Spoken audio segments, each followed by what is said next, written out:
Hello everyone, હું કિંજલ જસાણી સ્વાગત કરું છું મારા કિચનમાં. અને આજે હું બનાવું છું 2 મિનિટમાં બની જતી મેગી. પણ આ મેગી 2 મિનિટમાં નથી બનતી, થોડી વાર લાગશે, કેમ કે આ છે પંજાબી તડકા મેગી. તો આ મેગી બનાવવા માટે એક કડાઈમાં મેં લીધું છે અહીં પર તેલ અને ઘી. આ બંને ગરમ થાય એટલે તેમાં નાખીશું તમાલપત્ર, ત્યારબાદ એલચી, તજ અને મોટી એલચી. હવે નાખીશું લાલ મરચું, થોડી વાર માટે સાતળીશું. ત્યારબાદ તેમાં નાખીએ ડુંગળી અને ડુંગળી લાઇટ બ્રાઉન થાય ત્યાં સુધી સાતળીશું. ત્યારબાદ તેમાં નાખીશું લસણ. ડુંગળી અને લસણ સતળાઈ ગયું છે. હવે તેમાં આદું નાખીએ અને ત્યારબાદ તેમાં નાખીશું આખા ધાણા, કાજુના ટુકડા અને મગજતરીના બી. હવે એકાદ મિનિટ માટે રાખીશું અને ગેસની ફ્લેમ લો રાખીશું. ત્યારબાદ તેમાં નાખીશું ટમેટાના પીસ અને ટમેટા નરમ થાય ત્યાં સુધી સાતળવાનું છે. આ મેગી પંજાબી તડકાવાળી છે એટલે પંજાબી ગ્રેવી બનાવું છું. હવે નાખીએ સ્વાદ પ્રમાણે મીઠું. જોઈ શકાય છે ટમેટા સારા એવા નરમ થઈ ગયા છે.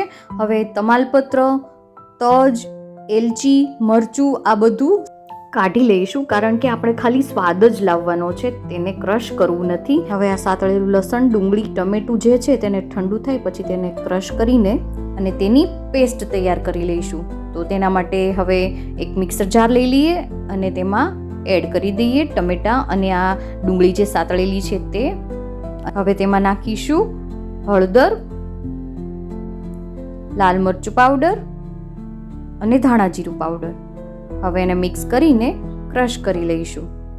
હવે એક વાસણ લઈએ અને તેમાં નાખીશું પાણી અને થોડું તેલ. પાણી ઉકળે એટલે તેમાં મેગી એડ કરી દઈએ અને મેગીને બાફવા માટે મૂકી દઈએ.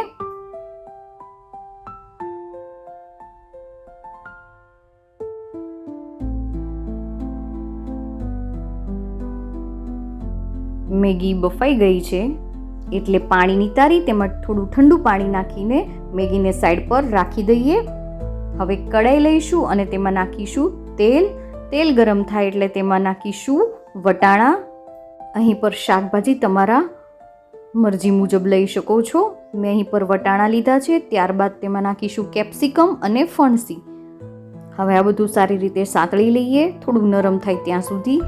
અને તેમાં હવે એડ કરીશું ટમેટા ડુંગળી વાળી જે પેસ્ટ તૈયાર કરી છે તે મિક્સ કરી લઈએ.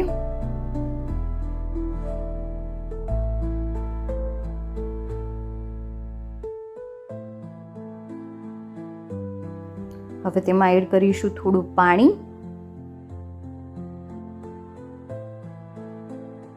અને થોડી વાર માટે ઉકળવા દઈશું. થોડી ઘટ્ટ થઈ જશે ગ્રેવી.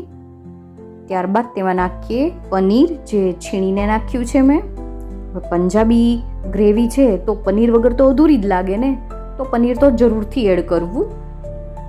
પનીર છીણાઈ જાય એટલે હવે તેને સારી રીતે મિક્સ કરી લઈએ. હવે તેમાં થોડું એવું પાણી નાખીશું અને હવે તેમાં નાખીશું મેગી મસાલો.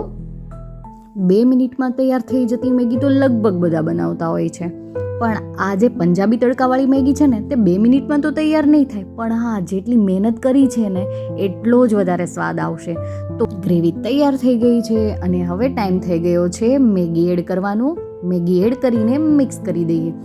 મને આ મેગી બહુ જ ભાવી. આઈ હોપ કે તમને પણ આટલી જ ભાવશે, તો જરૂરથી ટ્રાય કરજો. અને થોડી ચિંતા નહીં કરતા, 2 મિનિટમાં તો નથી બનતી પણ સારી પણ બહુ જ લાગે છે. તો હવે સર્વ પણ કરી દઈએ અને આ ગરમા ગરમ મેગી જે પંજાબી તડકાવાળી છે તે ખાવા માટે તૈયાર છે. તો રાહ કોની જોવો છો? ફટાફટ બનાવો. આવજો.